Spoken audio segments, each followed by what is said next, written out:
Selamat sore Sobat Baron, bersama saya Bang Sablon. Kali ini saya kedatangan tamu istimewa.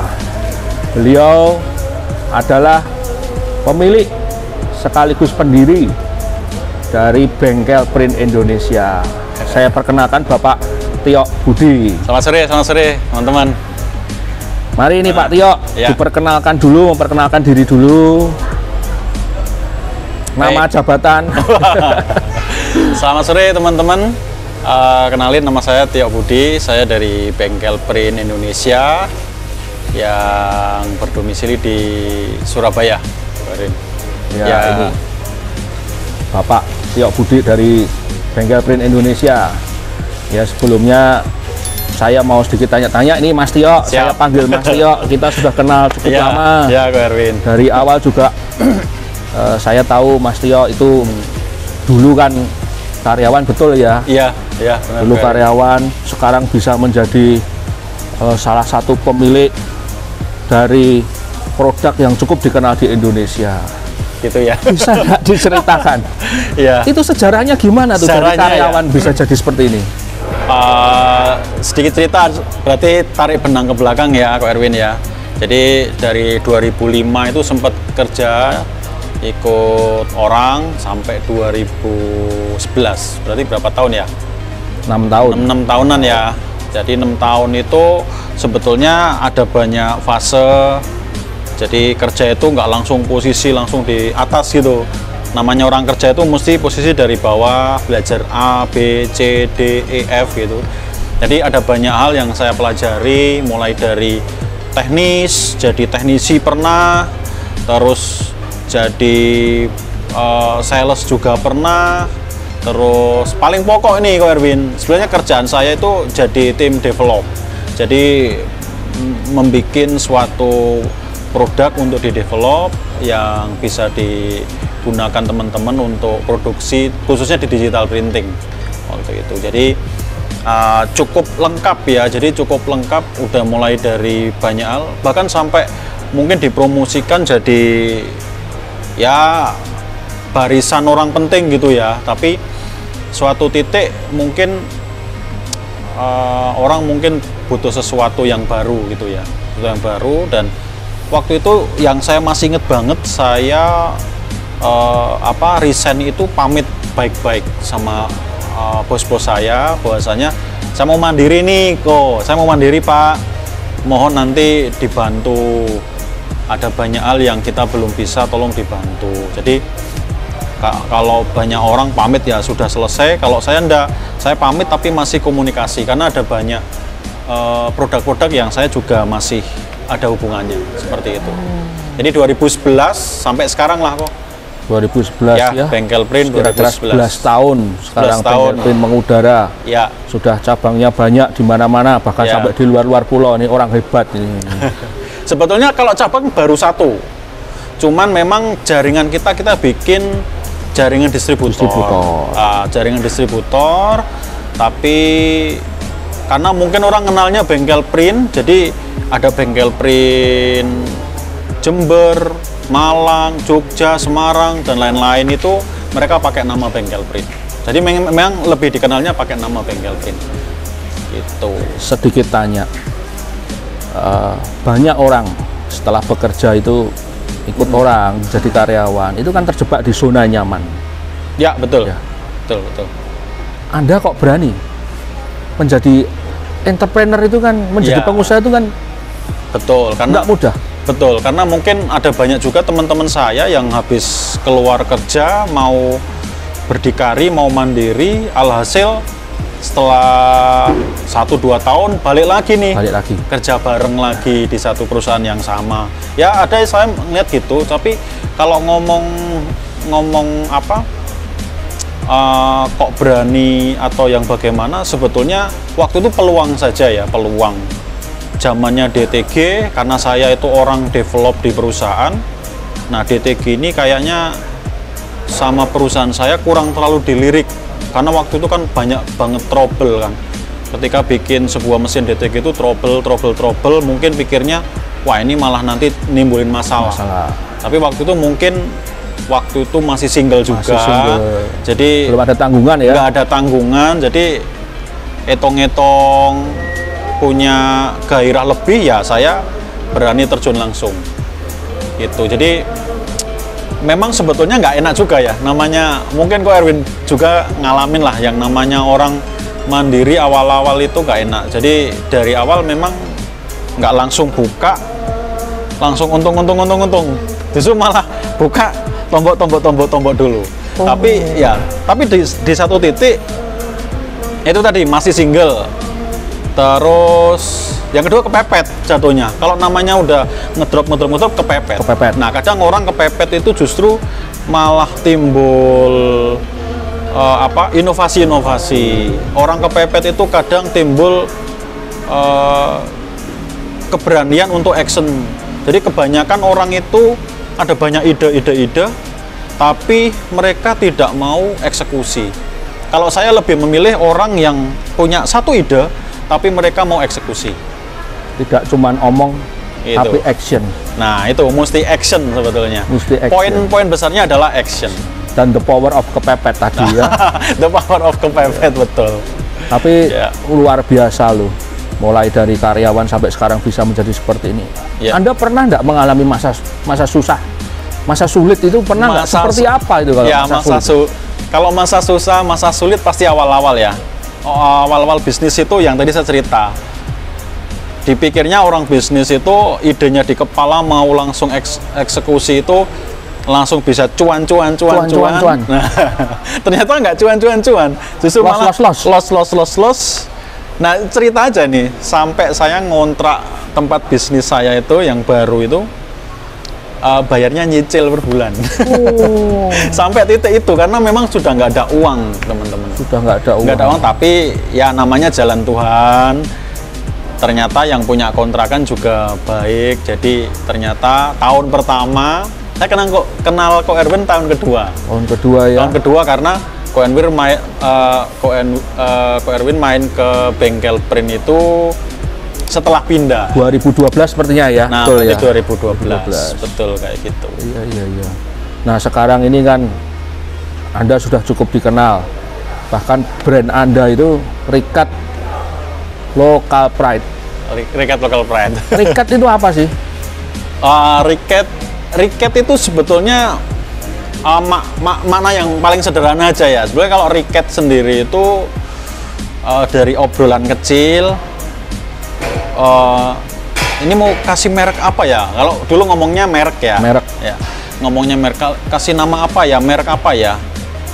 Pakai bahasa Jawa, pakai bahasa Jawa gitu. Rikat gitu.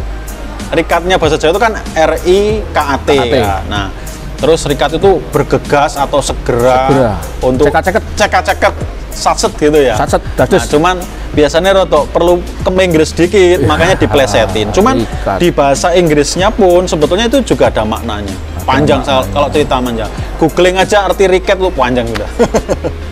Gitu. Rikat itu kan luar biasa ya. Local Pride. Sekarang ya Anda pakai small things. Small things big creation. Ya. Bagaimana ini Anda tuh bisa membangun Rikat dari nol? Ya sampai sekarang dikenal banyak orang, itu rahasianya apa?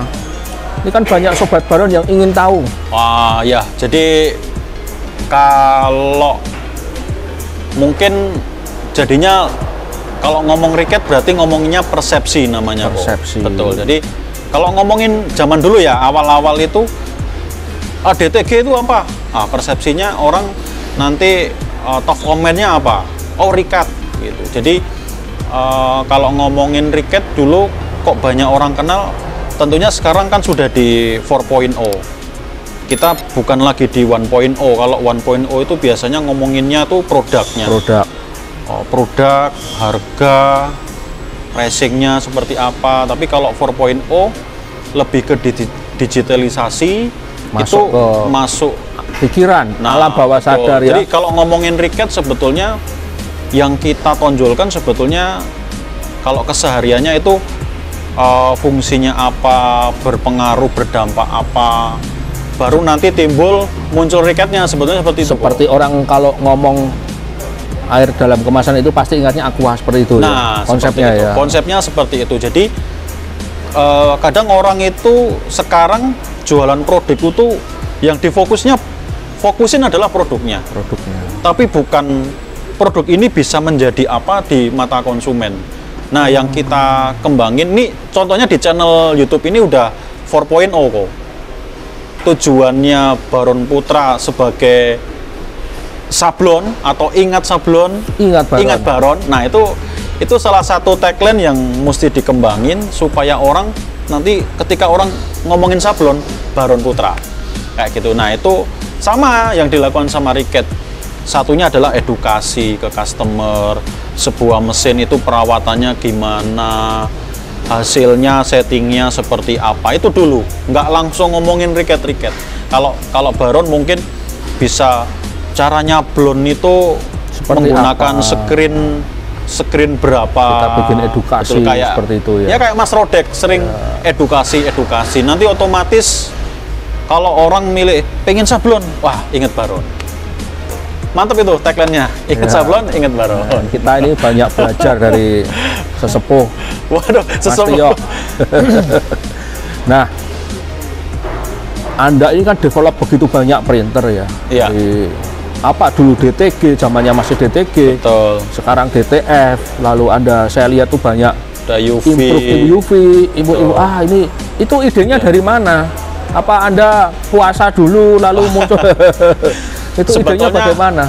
Kalau sekarang kan media digital kan di ruangnya luas ya. Banget. Jadi bukan menciptakan lah, lebih kita melihat mungkin dari YouTube, dari sebuah konten-konten, terus kita ngeliat, oh ini kayaknya bisa nih dikembangin.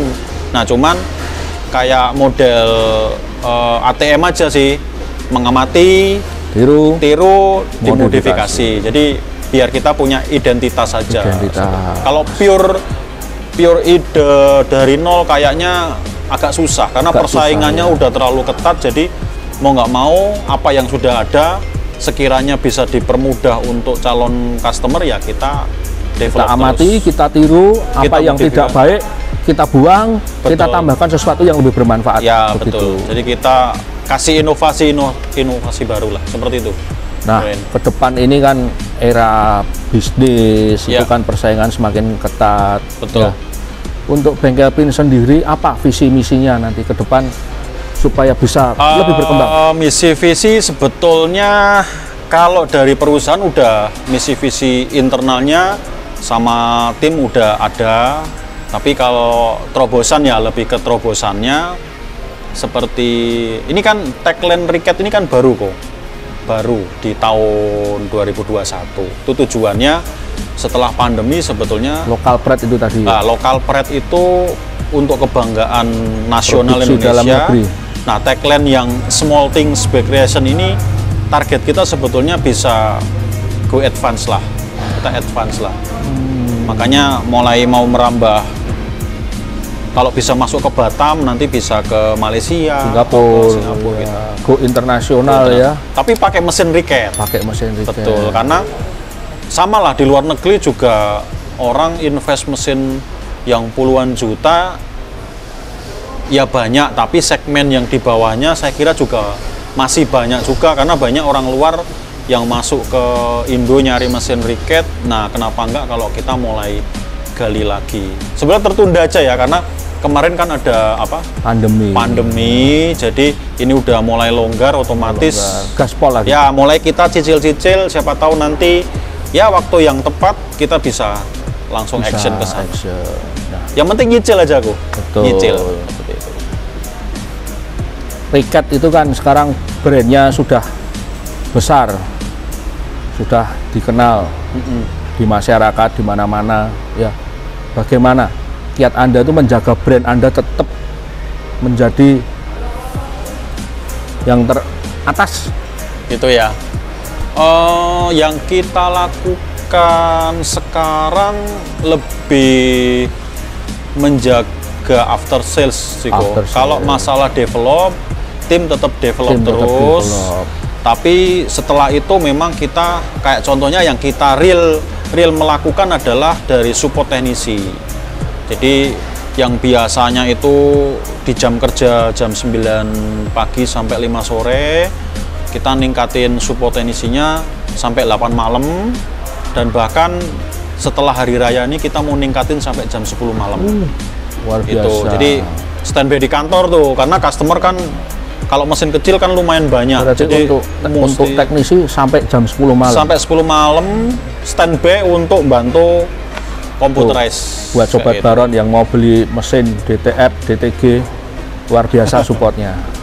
Ya itu mesin kecil tapi ya, mesin kecil. Tapi ya kenapa mesin kecil lebih banyak dipakai, karena mereka pemula-pemula butuh dibimbing, butuh didampingi, supaya nanti ketika produksi ada problem, ada masalah, bisa langsung kontak ke kita sebelum mereka naik level lah ya.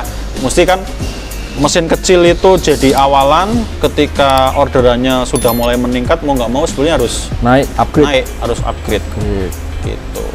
Anda ini kan sekarang dengan berkembangnya bengkel print, banyak distributor, berkembang luar biasa, kan Anda kan jadi orang super sibuk ya. Saya lihat Anda di mana-mana, sering ke Jakarta, sering ke ini ke Bandung. Anda mobile terus, itu anak istri nggak komplain? Kalau itu lebih ke gini sih kok. Jadi sebelum Ko Erwin tanya, sebetulnya saya udah antisipasi sama keluarga sih sebetulnya. Jadi lebih ke kita masih keluarga, masih muda, ada banyak yang bisa kita lakukan. Sebetulnya bisnis yang berkembang itu salah satunya ya memang support dari istri sih kok. Karena kalau waktu kita dibatasi dalam masa kita produktif. Dibatasi, nggak bisa kemana-mana, ya kita nggak bisa berkembang. Betul. Makanya ya puji Tuhan dikasih keluarga, istri anak yang support bisa luar biasa, bisa mengerti. Betul. Tapi pengorbanan itu juga saya pikirkan adalah, ini ada waktu luang nih, nah kita liburan.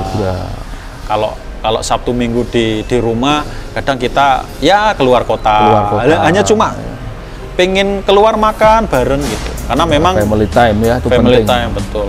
Kalau memang udah waktunya libur, ada waktu kayak anak sekolah bisa libur lebih panjang, jauh-jauh hari saya bikin jadwal untuk tidak ada keluar kota. Jadi bener-bener lah memang dikosongin untuk waktu keluarga, ya. Mau nggak mau, karena keluarga masih menurut saya ya lebih penting ketimbang pekerjaan. Betul. Tetapi keluarga yang support habis-habisan, memberikan memberikan ya mensupport kita untuk lebih maju, itu justru pekerjaan itu jadi terasa lebih enteng, lebih mudah. Seperti itu. Ya, berarti support gitu, dari support keluarga, betul. Penting. Itu paling penting. Sekalipun pengorbanannya luar biasa ya. Kalau orang lihat, wah enak ya, jalan-jalan ya. Mereka nggak tahu ada keluarga yang jadi ya dikorbankan dalam tanda kutip. Waktunya berkurang. Berkurang. Kita aja juga masih belajar dan belajar lagi. Gitu. Ya. Jadi sebetulnya justru kita semakin belajar itu jadi ketahuan kalau kita tuh kelihatan kalau kita bodoh kok. Kalau kita di zona nyaman aja punya sebuah bisnis, yang ada kita kelihatan kalau tambah belajar ini kita nggak ngerti, berarti kita bodoh.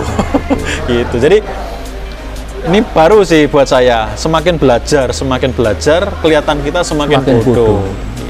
Ya. Tapi ketika kita bodoh, ini waktunya kita upgrade untuk tetap upgrade ilmu ya. Seperti itu.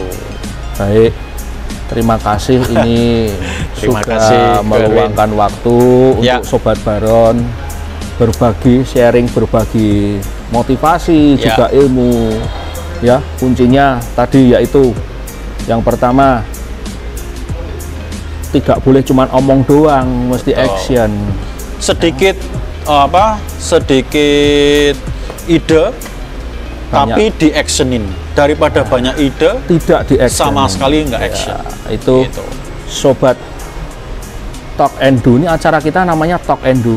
Oh, pas sekali. Oh gitu. Kita bicara, kita lakukan. Oh, seperti gitu. yang Anda obrolkan tadi kan. Kalau ada ide dibicarakan lalu dilakukan. Karena betul. hanya bicara tanpa sebuah action adalah omong kosong. Omong kosong. Betul. Ya. Begitu Sobat Baron, sekian perbincangan saya dengan Bapak Tio Budi, owner dari Bengkel Pin Indonesia. Terima kasih teman-teman. Selamat sore, terima kasih buat semuanya. Ya. Ingat sablon, ingat Baron.